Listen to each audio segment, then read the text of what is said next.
Hello, bonjour, je vais parler de la princesse Martha Louise de Norvège et de son fiancé, le chaman Durek Verrett.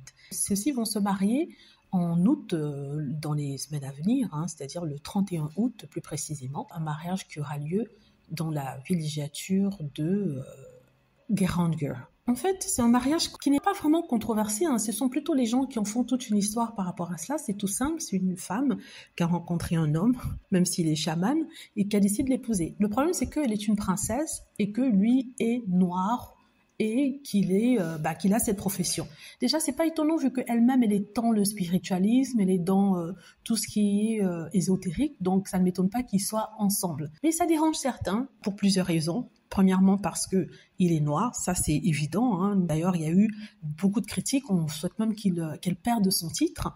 On prend l'excuse de ses pensées farfelues, de ses idées farfelues, pour dire que ça pose une menace pour la royauté. Donc, il faut qu'elle perde ses titres. Et au-delà de la couleur de ce monsieur, il y a aussi le fait qu'il est bisexuel, même si je sais pas pour ce que ça a à voir et que il est chaman qui trouve un peu bizarre, disent qu'il va sûrement l'arnaquer. Personnellement, ce que je vois ici, c'est qu'elle est amoureuse.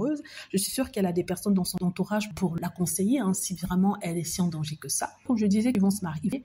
Et c'est un mariage qui est vraiment critiqué parce que personne n'aime apparemment ce monsieur. Ils disent qu'il est bizarre. Pourtant, son premier mari disait aussi des choses tout aussi bizarres que celui-ci. Mais en tout cas, ils vont se marier. Elle persiste et signe. Elle veut épouser son chaman. Elle veut épouser son homme.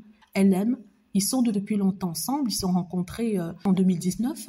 Et depuis, c'est l'amour fou. Ils ne se lâchent plus, ils sont tout le temps ensemble, ils voyagent ensemble, ils sont heureux d'être ensemble. La famille de la princesse le soutient, en tout cas publiquement, on ne sait pas ce qu'elle se dit en arrière. Et ce qui est intéressant ici, c'est qu'il n'y a pas vraiment de fuite, la famille ne s'est pas vraiment exprimée, la famille n'a pas envoyé des sources pour parler mal de ce monsieur. C'est ce que je respecte en fait sur la famille de Norvège. Ils peuvent penser tout autre chose, ils peuvent avoir des pensées horribles sur ce monsieur, mais ils ne le font pas savoir, ça reste dans la famille, il n'y a pas de sources qui vont parler aux journalistes pour dire que la famille n'approuve pas. Non, il n'y a pas de ça. Ils sont dans la dignité. Sincèrement, bravo. Bravo pour cette famille royale de Norvège. Ils sont dans la dignité, ils peuvent ne pas approuver, mais ils gardent ça pour eux. Je suis sûre que si ça avait été dans la cour anglaise, je peux vous assurer que toutes les sources du palais auraient déjà dit quelque chose dans les journaux. Mais ici, la famille de Norvège, bravo. Elle se tient calme, dans le respect, dans la dignité. Ils laissent leur fille faire ce qu'elle veut, parce que de toute façon, ils ne peuvent pas l'en empêcher. Donc,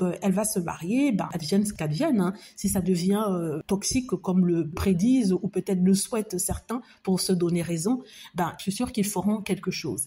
Mais en attendant, elle a l'air heureuse, il ne dérange personne. Voilà, en tout cas, on attend le mariage avec impatience, on espère avoir de belles photos. C'est une bonne entrée de ce monsieur dans la famille royale norvégienne. J'espère qu'il saisira l'opportunité d'apprendre, de grandir et de s'établir dans son rôle de mari de la princesse de Norvège. Voilà. Dites-moi ce que vous en pensez. J'espère que vous avez aimé la vidéo. N'hésitez pas à cliquer sur like si c'est le cas, à vous abonner pour plus de vidéos et à cliquer sur la petite cloche afin d'être averti lorsque je poste une nouvelle vidéo.